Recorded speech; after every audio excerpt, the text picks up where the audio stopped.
Good morning, everyone. Welcome back to another episode of Green Squad Chats. I'm James Lascara, and today we're going to be talking about gratitude. Do you have a gratitude practice? What does that look like? And how do you celebrate your wins? Let's go ahead and dive in.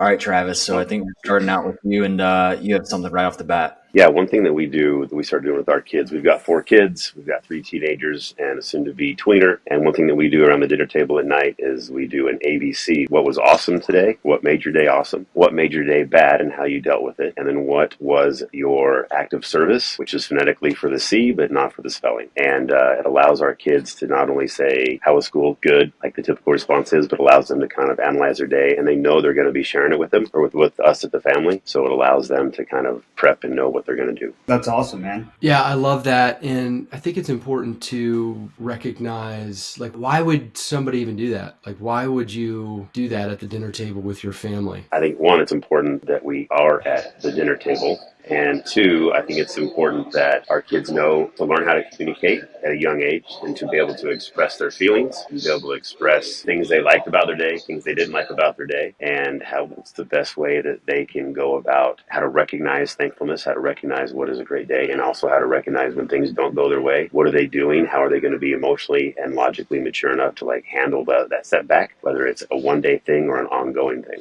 That's awesome. Yeah. I love that, man. I get pumped about gratitude. The problem for me is that I'm the ultimate optimist. I lean on the side of seeing the good. So it's naturally wired for me. But when I bring it to my team, so for us in Blackjack, we start every level 10 meeting on Tuesday with what's your professional high and what's your personal high, so that we're taking stock of the good that we're doing to put ourselves in a subconsciously positive frame as we tackle problems and obstacles. We're just trying to tackle them from that mindset. And in our family, we do a very similar practice for dinner. Our kids go through their highs and lows, and we kind of dig in. It's an opportunity for us to really dig in and connect with our days, with everybody in our family. We're all obviously very busy. So yeah, I live in a state of positivity and gratitude personally. So it's hard for me to hear negativity, skepticism. I'm like, what are we skeptic about? This is going to work. My default is this is going to be fine.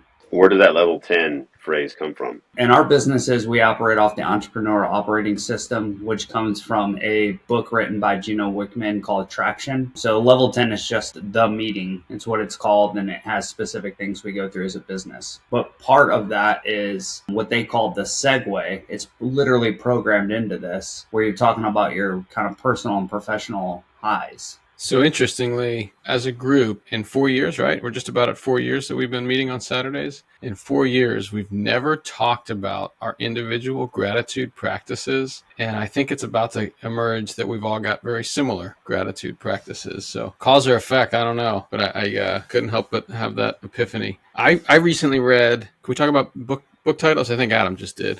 The Gap and the Gain by Dan Sullivan and Dr. Benjamin Hardy. I read it, 2 months ago. And one of the practices that the authors talk about is, nightly mindfulness practice where you celebrate or think about, remember your wins from the day. And so very similarly, my family, at the end of the day, my 2 young kids, they're 8 and 10. We talk about, hey, what are your wins from today? And what are your losses? And what are your wins for tomorrow? And I actually thought it was going to be like pulling teeth to get my kids to do it. It took exactly 1 iteration for them to remember and want to do it. So on night 2, I forgot. And my 8-year-old said, hey, I didn't get to tell you my wins for today. So I appreciate very much that on some level he realized the importance of it and wanted to keep going. And it's been super powerful for us as a family. I think it's a great way to end our day and definitely something we're going to keep going for a long time.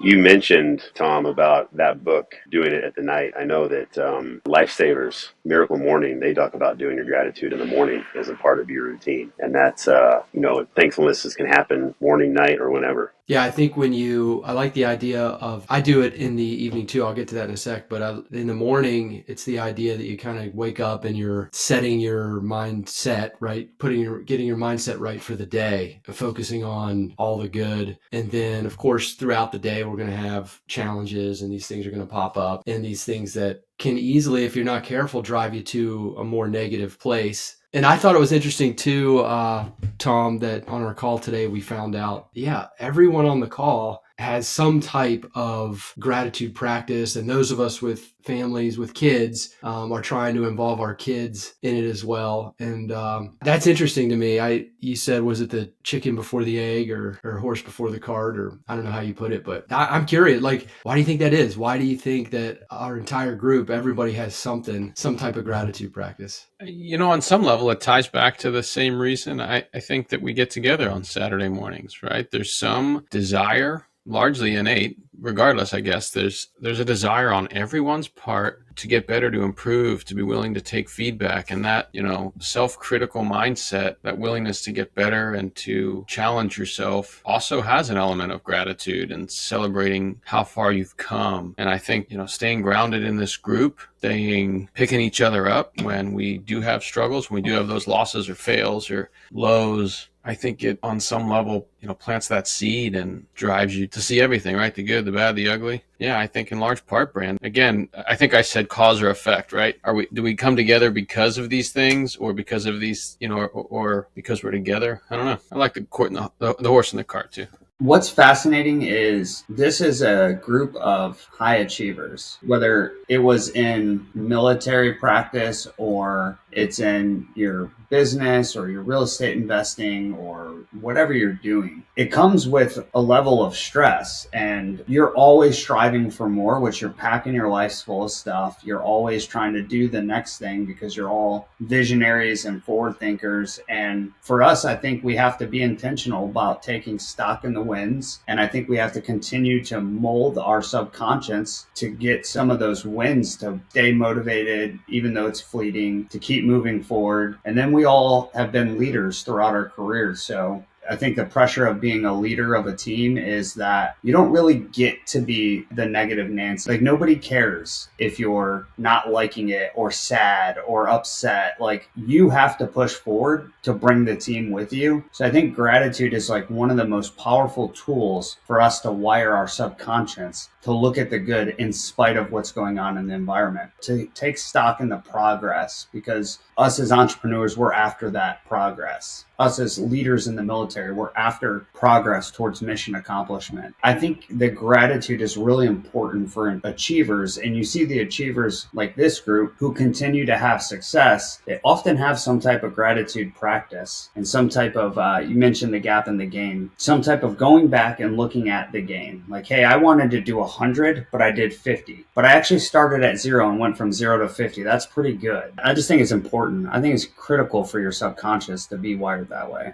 As you said that, Adam, there's an element of being present, right? We hear that thrown around a lot these days, and there's an element of being present, actually seeing what's going on around you. And I'll steal a word from James and try to flip it to him. There's a reframing, too, that sometimes, right? You just described it, Adam, in that example. There's a reframing of today's events. And it's easy to be sad when you fall short of an ideal. I want to do 1 million of X by tomorrow, and I only get to 500,000. Man, maybe there's an incredible accomplishment in there, but I fell short of an ideal. And I'll tell you the other thing that happens, at least to me, if I do make it to some ideal, I move the goalpost. Very subconsciously, I hit this ideal that I was striving for, and then I move the goalpost, and suddenly it's not good enough. And when I do that to myself, it becomes a negative thought or a negative emotion or reaction instead of being present. And like Adam said, I got 50. That's pretty good.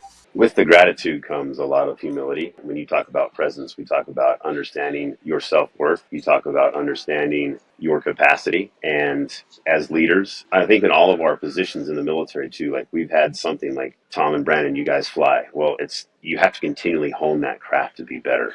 And you can't be boastful and prideful about that craft, because you have to be humble about, like, hey, I'm going to achieve. And usually you got some precious cargo in the back as well. So you have that level of necessity. As an engineer in the Marine Corps, I want to make sure that engineer projects I do are before the deadline, right? And on or better the budget. And it's each one of us trying to be humble and recognizing who we are. And then that gratitude comes with, hey, I'm grinding, I'm doing good, and I'm always going to be failing forward, because I think we all love being in the grind, and that allows us to be present. Hey, James, I think you shared earlier today that you have recently adopted a gratitude practice. You want to tell us how you got there? Yeah, absolutely. By the way, I'm not good at this, and that's the reason why we call it a practice. But I found myself over the course of maybe a few months maybe missing goals. I have this whole theory, if you accomplish all your goals, you're probably not setting them high enough. So I was missing a few goals, some lofty goals, and I was just getting negative about that. The self-talk wasn't great, kind of reevaluating how I'm integrating with my team, all these things. And so actually just this past week, I wrote down one thing. I'm a believer in physically writing something down when it's important. And so I wrote down one thing that I'm grateful for every day: business, life, work, social, whatever. And it helps me feel better about realizing where I've come from a few years ago, realizing where I'm going, and these problems from failing to accomplish the goal or this challenge you're building up in your mind is probably not as bad as you think. I think for me, it takes me putting it on paper and thinking about all the things in the world and in my life I can be thankful for me to come to that realization.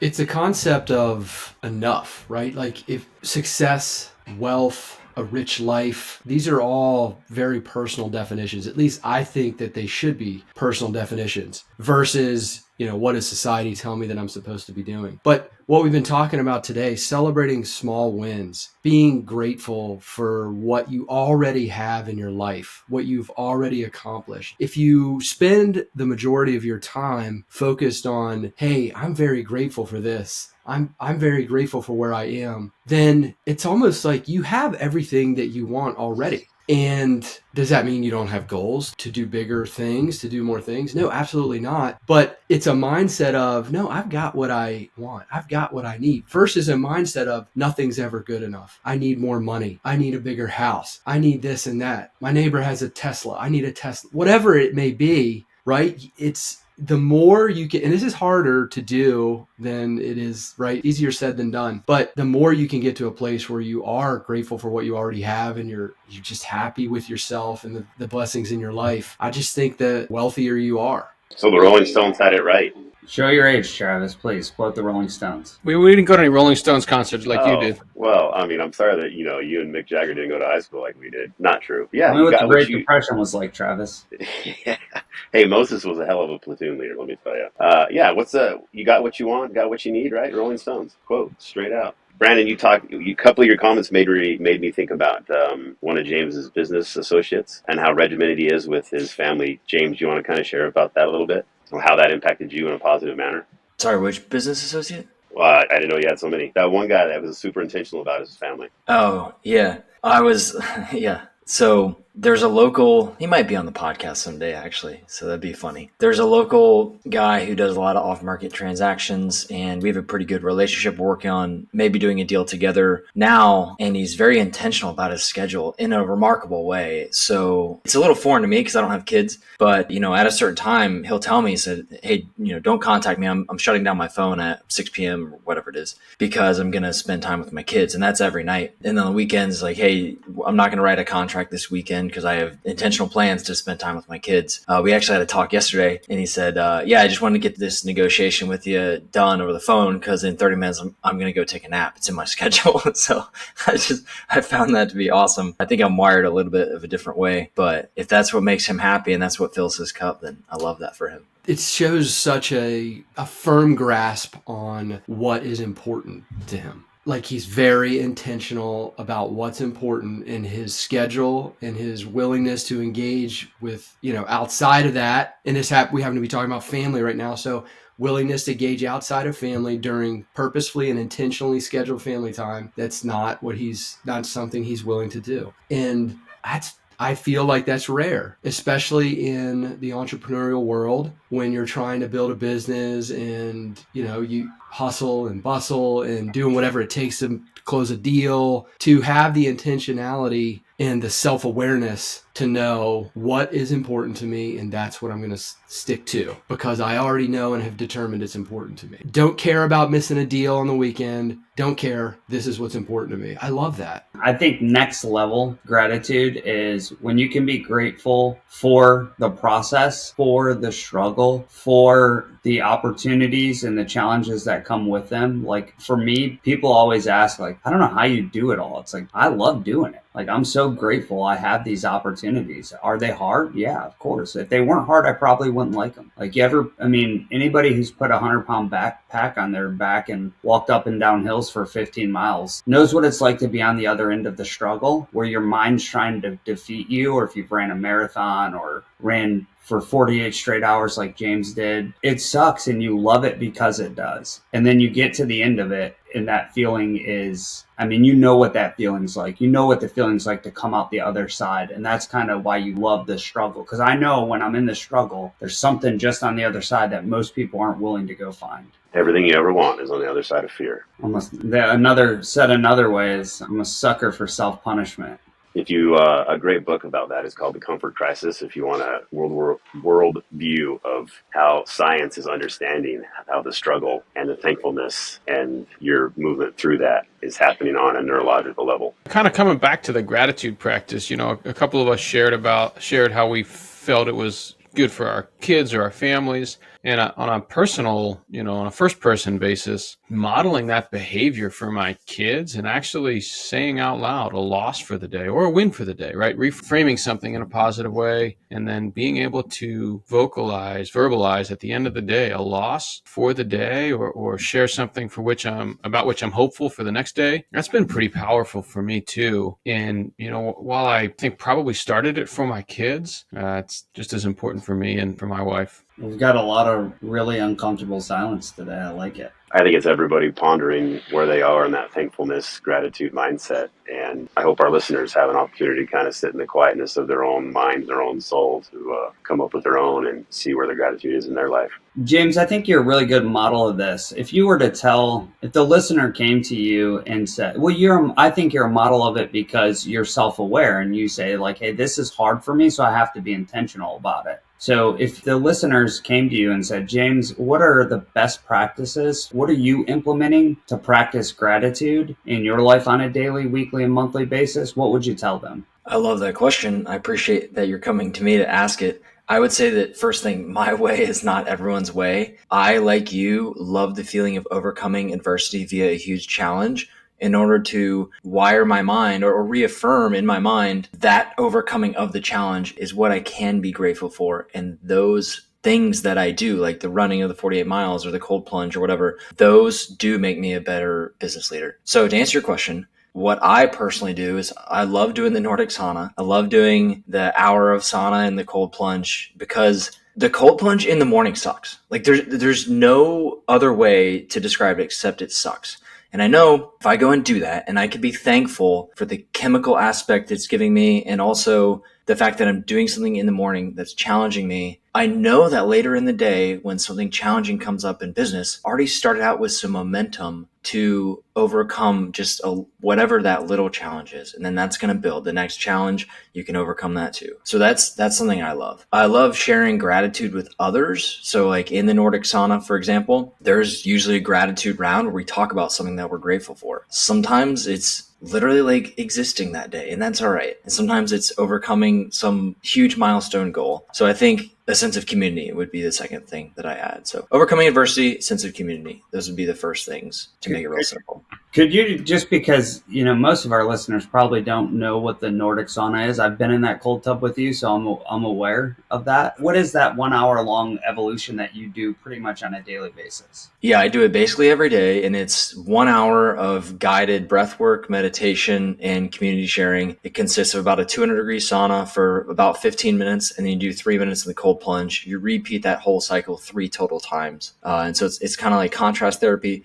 really good chemically, really good for me, kind of just get my mind calm, thinking clearly, better connected with community, and sets my day on the right path. That's why I do it almost every day. I hope that answers your question. Yeah, it does. I mean, I know how awesome it is, but others should know. So it's like a yoga studio called Kodawari in Tampa, and they have an evolution called Nordic sauna, which is what James explained, and it's extremely powerful. It is really extremely powerful. I would go as far to say that it's nearly a spiritual experience. And if you had told me I would be doing this a year ago, I started about a year ago, I probably would have laughed. I'd be like, nah, that's not really my thing. But now it is, and it's great. Yeah, I mean, when we were all together in the springtime and we did that as a group, I was immediately thinking, where is this back closer to my house so that I can do this? And I haven't found it yet. But like you said, it was almost like a spiritual kind of experience. But the rest of that day, right, just a different headspace because that was in the morning, first thing. And the rest of the day just in a better headspace. Again, setting that mindset for the day, I think is so important. It was so powerful that one of the guys that was there with us, Bob Meyer, who you know, Brandon, went out and spent like 10 grand on 2 tubs, one that does hot and one that does cold. Or they both do hot and cold, but so he could have one that was hot and one that was cold to put them in his garage. Thankfully, he lives in my neighborhood. How convenient. Did you subsidize any of that, Adam? I might have to pay him a subscription agreement or something if he allows me to come over to his garage and use it. I love that. So, we're running short on time here. I think it's a good spot to kind of wrap it up. The small wins, celebrating the small wins, right? And how that relates to gratitude. And, the listeners have to decide if a gratitude practice, a formal practice or something like that is right for them. But I think that anytime you can celebrate those small wins, be grateful for what you have. And I love what Adam said too about just learning to enjoy the journey, which again, another thing that's easier said than done, but learning to embrace not only the good, but the challenges, because they are making you grow. They are helping you grow and get better. The more you can get your mind wrapped around these principles, the principles of gratitude and celebrating the small wins, I just think the more fulfilled you'll be, the healthier you'll be, the happier you'll be, and the wealthier you'll be, considering your personal definition of wealth. What does it mean to you? It's not just about money. I think that gratitude and celebrating the small wins goes a long way for that wealthy mindset. So